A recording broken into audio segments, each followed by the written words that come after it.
Welcome everyone to this new episode of Cold Email Teardown, where we tear down your cold email to help your business grow. The concept is pretty simple. You send us your cold email and we invite a cold email expert to tear it down and write it again.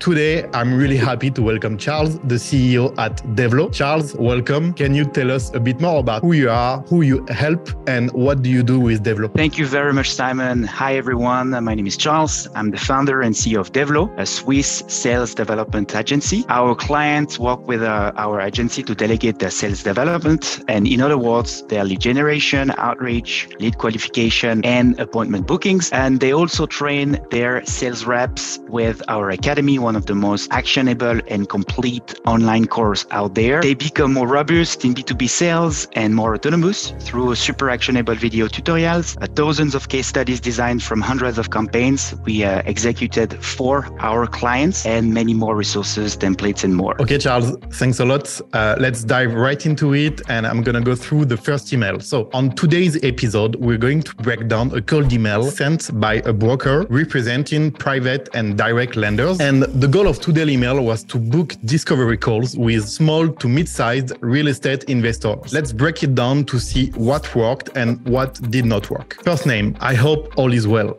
I'm reaching out to you today because I help investors like you increase the amount of property you can acquire within the next 12 months. Please let me know when you would be available to jump on a 5-minute call to see if we can be a good fit for your business. Thank you. Okay, Charle, I'm really curious to have your opinion about this email. What was good and what do you think could have been better? All right, Simon. So there are good things and there are things that we can improve. In terms of positive insights, first of all, it's short. It makes you want to read this email. It has 61 words, and usually, it's recommended to be under 120, 125 words. So that's good. Second thing, I like the argument regarding increasing the amount of property. I think it's a good idea because it's always essential to talk about the benefit and not about the features from our offering. So this is a very good thing. However, in terms of point of improvement, I think the first sentence doesn't mean anything. We have to have better clarity. Second, the personalization can be improved as well. There is no research done about the prospect. It feels as if the email was sent to thousands of people, and we really need an icebreaker. The email's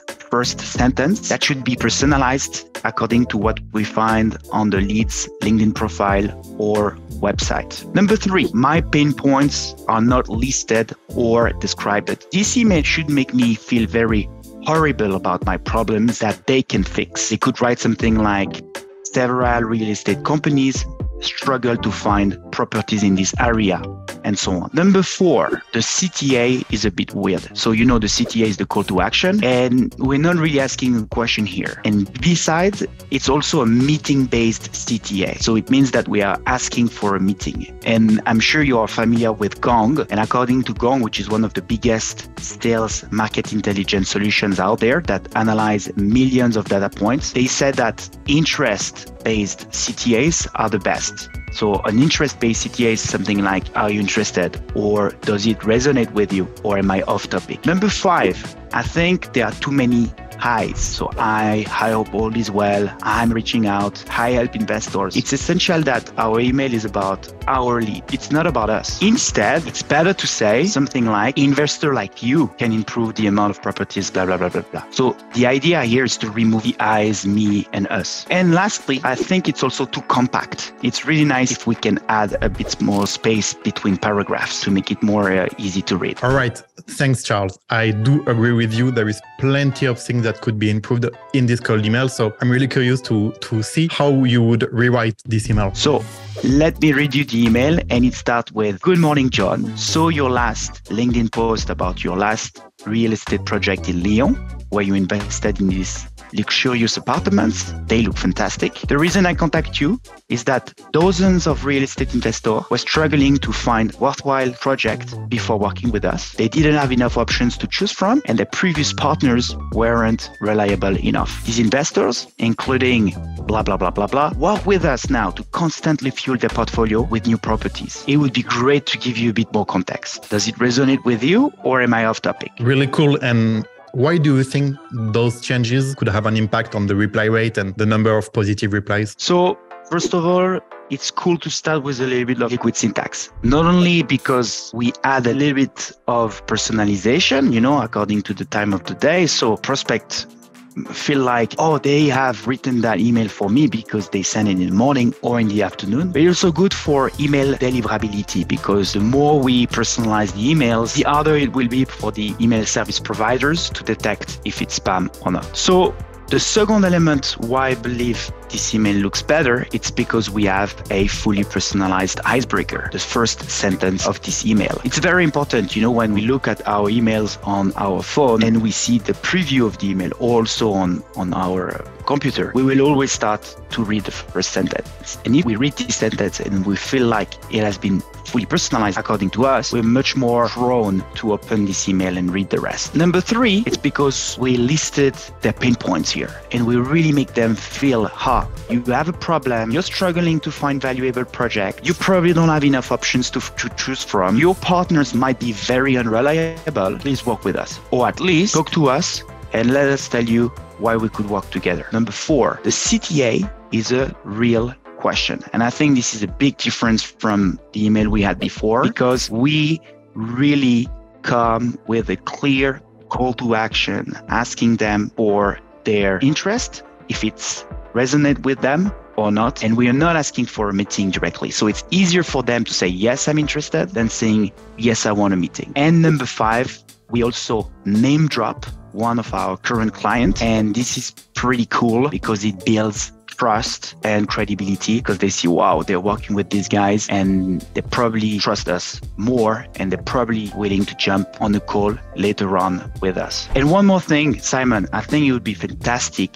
to add a personalized picture in this email. However, email 1 is usually about introducing the offering, and we probably want to keep it sober and clean to increase also our deliverability rate, because it's usually not recommended to add a personalized picture in the email 1. However, in the following touches, I think it's extremely important to add the personalized pictures. With Lemlist, it would create a much more friendlier approach and build this human connection with our lead. I completely agree, Charles. And I can give one stat that we've recently discovered on Lemlist. The reply rate, as soon as you use a personalized image in your campaign, is increased by more than 40%. People are still afraid to use them, but this is one of the key factors. If it's used properly and in a relevant way, of course, it's one of the key factors that can help you boost, seriously, your reply rate. So I do believe it's a great idea to use them. And Simon, one more thing. I love this stat, but as a salesperson, it's also so good to allow ourselves to become creative with Lemlist and to find some ideas of jokes or some memes. And this is one of the reasons why I love to use Lemlist so much, because it allows me to become creative, which usually is not the case. So that's also a very good way of us to become more creative. Yep. Sales rep can be creative persons too. Charles, thanks a lot for joining us today. For everyone listening to us, if you want your cold email to be analyzed by one of our experts, you can find the form in the description below. And of course, if you want to have a chat to see how Charles and Devlo can help you, you can book a meeting with all of the info in the description. Bye-bye.